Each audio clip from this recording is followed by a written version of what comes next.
What is up, guys? Today we're looking at something I don't think many people actually know about, well, at least everyone I asked had no idea. This is one of the main reasons why players at high-low can close out games faster, and some of this you might have actually been taken advantage of already without knowing about it, or probably not doing it on purpose at least. Now, if you find this video useful and you didn't know it already, then make sure you throw it a like. It really helps me out, and if we could hit 3,000, that would be super cool, and I'll hunt down some more stuff like this to help. But if you don't find it useful, then throw it a dislike. By the way, this isn't even on the wiki either. I had to dig through quite a few patch notes to find out where it was. But basically, in the preseason, towers were changed. Now, some of those changes were changed back, but this one wasn't. In Season 5, towers had a base armor and MR of 100, but now towers gain armor and magic resist throughout the game, making them harder to take as the game goes on. This isn't counting the backdoor bonus, by the way. Like, if there are no minions around, then a tower has 200 armor and magic resist to try and stop you pushing without minions. Anyway, the part that really matters is it doesn't scale straight away for all towers. The outer towers, so the first ones, they do scale straight away. So every minute into the game, they gain 2 of each up to a max of 30. The bit we care about though, the inner turrets and the inhib turrets don't start gaining anything until later into the game. The inner turrets in each lane start gaining at 15 minutes and the inhib turrets start gaining at 30 minutes. So basically before these times, with minions around, these towers have 0 armor and 0 magic resist.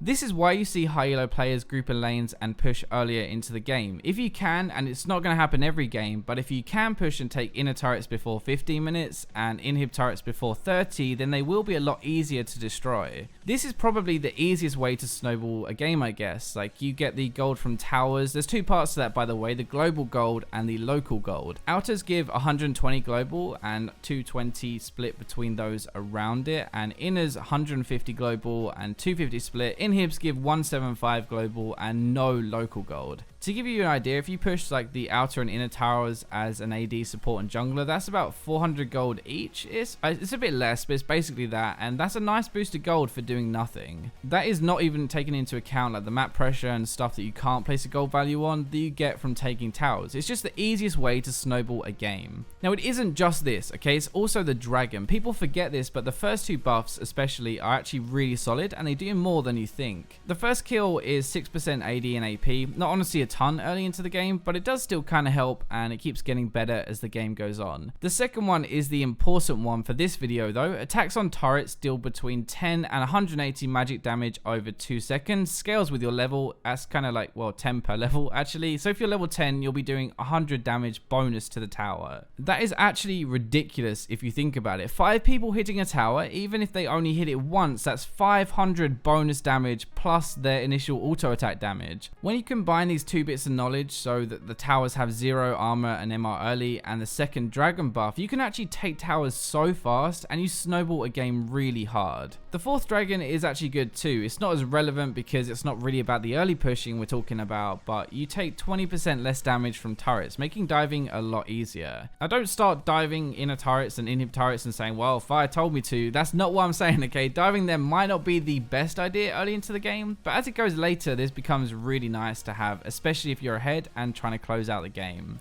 There are 2 cool kind of other little things, I guess. So towers actually scale in damage. They gain 4 AD per minute up to a cap throughout the game. So again, pushing earlier means they deal less damage, but like kind of you're not really as tanky as you would be later, and neither are your minions, so it's only a slight difference. The other thing, in case you had this magical idea now to just group and push one lane from the start of the game, you have to remember they have a fortification buff. For the first 7 minutes of the game, this buff blocks 30 damage per auto, basically reducing the damage you do to towers by quite a lot. So there's no point grouping and pushing that early. So if you couldn't be bothered to watch the rest of it, or you're confused, this is it summed up. This is what you need to know. Inner turrets have 0 armor and magic resist before 15 minutes, and inhib turrets have 0 armor and magic resist before 30 minutes. The second dragon buff, it gives you bonus tower damage, which is really good. And knowing all of this, if you combine all 3 and you have the second dragon buff, grouping and pushing early when you're ahead is a really good way to close out the game. Anyway, I hope you guys enjoyed this video. Remember to thumbs it up if you did. It really